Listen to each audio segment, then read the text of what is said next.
শীত কিংবা গরম সারা বছরই এই সবজিটা খুবই জনপ্রিয়। আর এভাবে যদি টমেটো ধনেপাতা দিয়ে ঝোল করা হয় তাহলে তো কোনো কথাই নেই, রুটি পরোটা গরম ভাতের সঙ্গে দারুণ মজার হয় খেতে।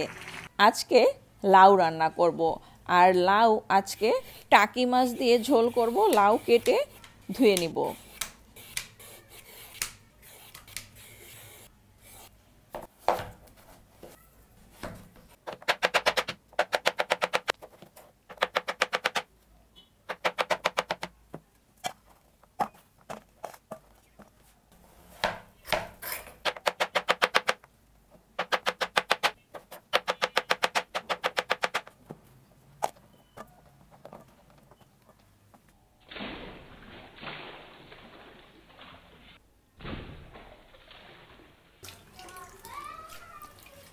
লাউ ভালো করে ধুয়ে নিয়েছি, চুলায় একটা কড়াই বসিয়ে দিয়েছি, এখানে দিয়েছি পেঁয়াজ কুচি আর কাঁচামরিচ ফালি, হাফ কাপ পেঁয়াজ কুচি দিয়েছি। একে একে সব মশলা দিয়ে দিচ্ছি।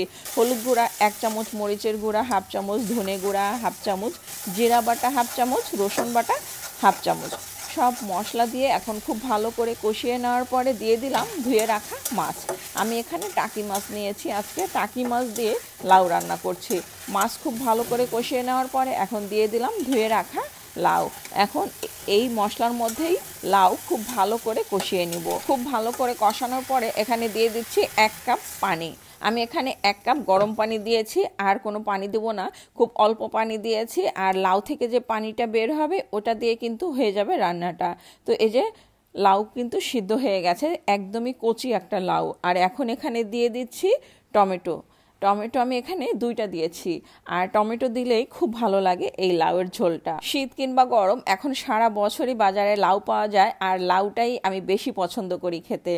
লাউ সবজিটা আমার কাছে খুবই পছন্দের। তো এখন দিয়ে দিচ্ছি ধনেপাতা কুচি। হয়ে গেছে। আমি যেহেতু এখানে ঝোলের পানি একদমই কম দিয়েছি, কচি লাউয়ে বেশি ঝোল দিলে আর লাউ যদি বেশি সময় রান্না করা হয় তাহলে কিন্তু টক হয়ে যায়, সেটা কিন্তু খেতে আর ভালো লাগে না, আর পানসে হয়ে যায় বেশি পানি দিলে। টমেটো এবং ধনেপাতা কুচি দিয়ে আবারও ঢাকনা দিয়ে ঢেকে দিচ্ছি। হয়ে গেল মজাদার টাকি মাছ দিয়ে লাউয়ের পাতলা ঝোল। এই ঝোলটা খেতে খুবই মজার হয়, রুটি পরোটা অথবা গরম ভাতের সঙ্গে খেতে দারুণ মজার। যারা লাউ এই সবজি পছন্দ করেন, খেতে ঝোল খেতে পছন্দ করেন, তারা টাকি মাছ দিয়ে এভাবে লাউ রান্না করে খেয়ে দেখতে পারেন কতটা মজার হয়। আজকের রেসিপিটি ভালো লাগলে একটা লাইক দিবেন, কমেন্ট করবেন, এবং যারা এখনও আমার পেজটি ফলো করেননি চাইলে আমার পেজটি ফলো করে রাখতে পারেন, যাতে করে নতুন নতুন ভিডিও দেওয়ার সঙ্গে সঙ্গেই আপনাদের কাছে নোটিফিকেশন চলে যায়। তো সবাই ভালো থাকবেন, পরবর্তী রেসিপি দেখার আমন্ত্রণ রইল। আজ এ পর্যন্ত। আল্লাহ হাফেজ, আসসালামু আলাইকুম।